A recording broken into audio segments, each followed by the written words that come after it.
Most kids like me hear a lot of stories and urban legends growing up. They're fun to pass around at slumber parties to scare each other and even more fun to perpetuate. If you bother taking the time to look one up these days and trace it to its root, you'll find out that a lot of them contain random threads of truth. Just enough threads to make them plausible and difficult to refute. Usually the story starts in a similar fashion. Something like, my cousin's girlfriend's brother told me about this strange paranormal game that killed a bunch of people where he grew up. Or maybe it's something like, my father's brother's nephew's cousin's former roommate told me about a series of murders that happened where they worked. So why am I telling you all this? It's because I need you to understand how these things work, how urban legends are born. Stories you hear and pass around were real for someone at some point. Lives could have been ruined or changed forever. Meanwhile, you're laughing with your friends in front of a mirror, calling out for Bloody Mary or even Candyman.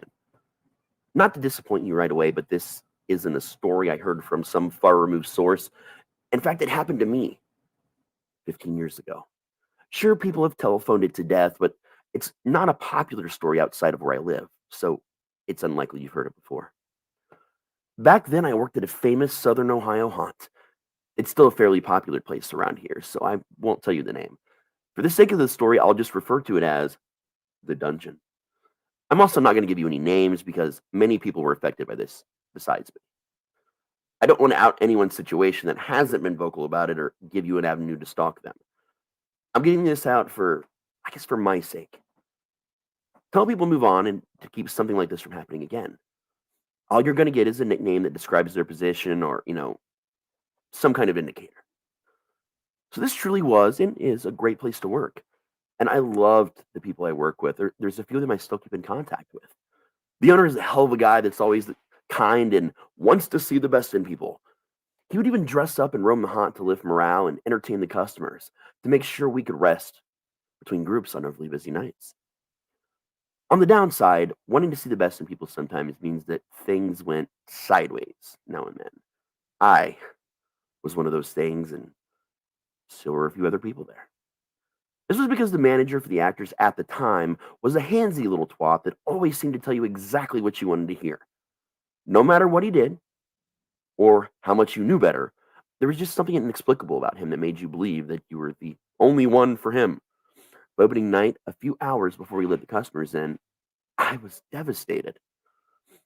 I found out that there were many people for him. It turns out that there were 7 in total. He was sleeping with the entire group of people at the same time while lying to us about the others. When it all came out that some of the other staff were behind us completely. Even the owner did what he could do to protect us from a situation and lend his ear to us if we needed it. He was very compassionate about it at the time, as I recall. Anyway, he raked the guy over the coals about it and threatened to fire him if it continued. But he never actually fired him, even though it kind of continued. He just got smarter with his targets and kept them quiet for longer. It didn't help that his co-manager was one of those girls and unfortunately also started covering up everything because she'd become obsessed with him. Overall, working in the dungeon was amazing. We scared people half to death, showed our costumes off to the kids, and played little games with them when they went through just to make sure that, they were calm and having a good time. We even had the occasional after hours party or get togethers throughout the week. Everything we did, though, we did it as a family. If you've ever worked at a haunted attraction, you know what I'm talking about. And if you haven't, bucket list. One thing we did at our hangout events, besides playing Cards Against Humanity and getting a buzz on, was play games inside the haunt. Our favorite one was actually playing hide and seek throughout the attraction. It might seem silly to think about inebriated grown ass people running around playing hide and seek inside of a haunt, but let me tell you, there is absolutely nothing like it. We would turn every light and sound off in the place and get to hiding. Only one person ever did the finding, and eventually, it just became a time trial to see how long it would take for him to find us. He was that good. I don't know how, but he could find you anywhere, no matter how you hid or no matter how quiet you were. We would contort our bodies to fit into spaces, hide in ceiling panels, and even try to cheat and hide in one of the offices. Nothing mattered. Somehow he just always found you. Being hunted like that, because that's what it was, being hunted by someone with that kind of skill and on the creepy ass environment it was happening in, it's indescribable. There just truly is nothing like it. And it was so thrilling and terrifying all at once. The owner had never joined us, but had given our seeker a copy of the key and permission to keep up morale within reason. Seeker was the one who organized our little get togethers. He was a single dad, the kind guy that always had some advice and encouragement to give you. Always thanked everyone that worked there every single night, even though he wasn't a manager or anything like that. I'm explaining this so you understand how safe this was, and how even though you knew how safe it was, it sure as hell didn't feel that way. Before one of our hide and seek sessions, he said he wanted to try something a little bit different. He was big into paranormal games and such, and was always telling us about new ones he wanted to try. We'd played the Midnight Game and several others before, so we were all interested. I don't remember the name, but the rules were fairly simple. He said it was part Bloody Mary, or Candyman, if you will, and a childhood horror version of Tag called Ghost in the Graveyard. So each person had to do a little ritual, and from an old creepy mirror in one of our back rooms before we went out and hid. All I really remember about that is that I had to light a candle and invoke some spirit named Mirror Man by saying his name a few times and telling him it was time to show us the truth about ourselves. We were told that if the ritual worked, we would see someone following us through the haunt. You would see the figure just out of your peripheral vision or always moving quickly around a corner just ahead of you. Once you're hidden, you'd wait 15 minutes and come and find you to show you what you asked for. This became a huge, huge hit at the haunt. It added an even creepier element to the game, not that it needed one. The game then came about outsmarting our genius seeker long enough to see the Mirror Man. It was a big place, but we never had over 8 people playing besides the seeker. Games didn't always even last to the 50-minute mark, but when they did, someone would inevitably make up some story about having seen the Mirror Man. I don't know if anyone ever really saw him, but that didn't even really matter. It added to the legend and made the game legendary amongst those in the know. The downside is that your mind would play tricks on you in the dark, and even when all the main lights were up and you were working on something or the haunt was open to the public, your brain would still think it saw something move into the next scene ahead of you or catch the figure from the corner of your eye. One night, we had a special party with more people than usual. Word had somehow gotten around to the managers. I'll call them Hansy and Miss Codependent for sake of ease. Hansy decided it was time that they and a few of their yes men join in the fun they'd heard so much about. Since they were management, we obviously couldn't deny them. And as one of his girls, a lot of people almost didn't show up. What changed my mind was a phone call from Seeker, who was asking everyone to show up, all the normal players and anyone interested. He said it would be a show of solidarity among the victims and would hopefully make the Hansy manager and his friends uncomfortable enough to leave early. He also added that if it didn't, the people that knew the truth would still outnumber Hansy. Seeker wanted this to be a moral victory. So many of us gave in and agreed to still show up. I was sad to see that Seeker's daughter couldn't make it, but Seeker told me she wasn't feeling all that well and sent us her love. Things went as they always did. We drank, played some Cards Against Humanity, and if you know anything about Cards Against Humanity, you know you can literally torture people mentally through the cards that were played on the person in charge of reading them each round.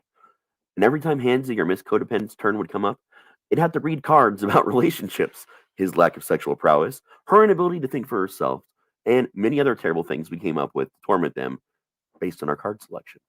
There might have been some cheating involved, I cannot confirm nor deny. Seeker even brought an official blank deck of cards, actually, and a few markers so we could fill in our own cards. I'm sure you can imagine how quickly that got out of hand. After some arguments and the occasional threat, we stopped playing cards sooner than we usually did. Some people were just delicate flowers with no sense of self-humor. On the bright side, it gave us time to play a few extra rounds of what we had now taken to calling Haunt and Seek. We all went through the familiar ritual and took off into the attraction to find our hiding places. As usual, our seeker waited until everyone had taken their turn alone with Mirror in the back room and scattered before getting started. He always gave us a 10-minute buffer to give us time to get hidden. It was only fair that he received a handicap, after all. This time I hid under the swirling vortex. If you've never seen one or didn't know what it was called, it's basically a black tunnel with odd lights that spins around you as you walk down a narrow, upraised walkway with rails. It's really popular in haunts. There was a spot I discovered while working one day where you could put your back against the partial wall beneath the tunnel and your lower half stretched completely out of sight. You could see where people were coming from and where they were going, but the way you were positioned, no one could actually see you. As usual, I had that sense of being watched. I was confident that tonight was the night that I would either finally see the Mirror Man or last long enough to make a story up about it of my own, to keep the fun going. I was good with it either way. Since I was the first one out of the back room and the tunnel was in a big central area, I saw just about everyone stumble through on their way to hide. I couldn't help but notice that Hansy, Miss Codependent, and their yes men seemed to be way more hosed than everyone else. The more of them I saw, the more I worried that something bad could happen to one of them, or, because of them. Being that drunk in a place like this could be dangerous if you didn't have your senses about you. I was just about to crawl out of my spot and let the seeker know when I heard him yell the words, "I'm coming for you, Barbara." Obviously, it's a Night of the Living Dead reference. It was the seeker's way to let us know the game was afoot. I shifted back into place quickly, hoping for the best. Tonight would be my night, and no one was going to ruin that. Actually, getting to watch our seeker hunt our group was breathtaking. Each movement he took was precise. He walked like the slashers from the 80s with long, silent steps, finding people before they even knew he was near them. It sent a chill down my spine. I assumed he would eliminate Handy's crew first. We sometimes had this game where someone would challenge him to find them first, and somehow he'd never fail. That way we could all get to the actual game without the outsiders ruining the fun. It kind of shocked me, though, to see him go for all the rest of us first. I guess I must have stumped the master, though, because although he was near me a few times, he ended up going for Hansy and his crew after our regulars were found. When I say he went after them, though, I mean he went after them. It was when he found the first of them that I knew something had gone terribly wrong. He yanked Yes Man number one from the floor onto his feet from a spot in the graveyard. He said something that I couldn't quite hear before stabbing him in the abdomen multiple times and stuffing his body into the faux mausoleum. I wedged myself a little further under the tunnel, my screams dying on my lips as I all but willed him not to find me. The next Yes Man he found was in the bathroom scene. It mimicked that scene from the original Nightmare on Elm Street with Nancy and Freddy's glove in the tub. We had plexiglass installed that water ran through to make it seem as if the tub was actually filled with water. With the right lighting and fog, though, man, that thing looked real. After again saying something I couldn't hear and honestly never want to know about, Seeker broke one of the large pieces of plexiglass, and the tub actually filled with water in a quick rush. He held Yes Man number two under the water until he stopped struggling. When he was dead, Seeker put a piece of plywood over the tub, turned off the water, and moved on. I slid my phone from my pocket and held down a button. I nearly lost control of my bladder as the opening tone sounded, signifying that it was powering on. I stuck it in the pocket of my hoodie and gathered loose fabric around it to muffle the sound. I saw Seeker pause for a second, smile to himself, and walk right past my hiding place. Tears slid down my face as I realized he now knew exactly where I was. He didn't come back for me, though. Instead, it seemed to be a game of cat and mouse. I'd suddenly become the final girl or boy or whatever you'd like in a horror film, without the benefit of likely surviving at the end.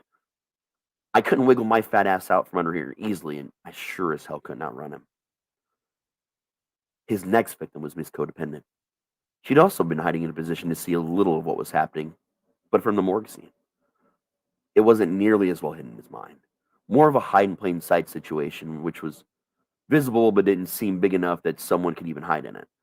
That made your brain and eyes somehow overlook it altogether. It sounds weird, but it's actually a haunt technique that works better than you can imagine. Unfortunately for her, it clearly didn't work out at all, not on our seeker. She gave more of a struggle than the others, stabbing him with a box knife she must have grabbed from the hidden partitions. You know, those little spots where in most scenes it usually held water for the actors in the area or tools needed to fix something within the scene if, something broke. I watched as her arm flailed wildly, slicing the left side of his face by random chance alone. He didn't move, he didn't so much as cry out in pain. He just stood there and tilted his head to the side slightly. Before I knew it, he said something again I couldn't make out and grabbed her by the hair on the back of her head. He repeatedly slammed her face into the large metal slab in the center of the scene until it was ruined. Her face, I mean, not the prop. I could hear the cartilage and frontal bones cracking before her limp body hit the floor. Seeker opened one of the body drawers against the wall and carefully slid her into it, closing it in place. Finally, remembering the phone in my hand, I quickly dialed 911 but didn't say a word when the operator answered. I'd once seen some horror movie or TV show, I can't remember which, where a person in distress did this very same thing. They ended up sending an officer to investigate the situation because there was supposed to be some rule about investigating all calls. I didn't know if it was true, but I sure as hell hoped it was. Even though I was pretty sure he knew where I was hiding, I prayed that not calling attention to myself would, I don't know, save me somehow. I shifted my attention back in time to see Seeker heading my way. Just before he reached the opposite end of the tunnel I was hiding under, he shifted direction to the funeral home scene. It was somewhere between the graveyard and the morgue. He yanked the lid from off a coffin and stared down into it. He was close enough this time that I could see his face and hear everything. I could even hear him breathing. I knew that he'd found Hansy at the time because I could hear his voice drunkenly bitching about how Seeker better not have broken the lid or he'd be forced to pay to replace it, if not outright fired. He slurred his words all to hell, clearly not understanding what was happening. This time when Seeker spoke, I heard it all. Suddenly everything made sense in some twisted way. Much like the Mirror Man. He told Hansy his truth. I know what you did to my daughter and how you had your friends cover it up. She committed suicide today. Unfortunately for all of you, she left a note. At that point, Seeker pulled a flask out of his pocket and emptied its contents all over Hansy and the coffin he was desperately trying to pull himself out of. From his other pocket, he produced a pack of matches. Your truth is that you are incapable of being a better person. You surround yourself with yes men to validate even your most damaging life choices. Your burning desire to be the most important thing in every room you walk into has poisoned you and everything you touch. With the simplest action, a quick flick of his wrist, a match was lit and tossed into the coffin. I could smell Hansy's flesh burn as he squealed for someone to save him. The squeals turned to choking sobs as black smoke filled his lungs before the crackling of the coals overpowered the sound. Seeker turned and walked in my direction. I saw the anguish on his face. There was something in his eyes, not regret, no, but a look of resignation. He smiled at me sadly and left. He just left.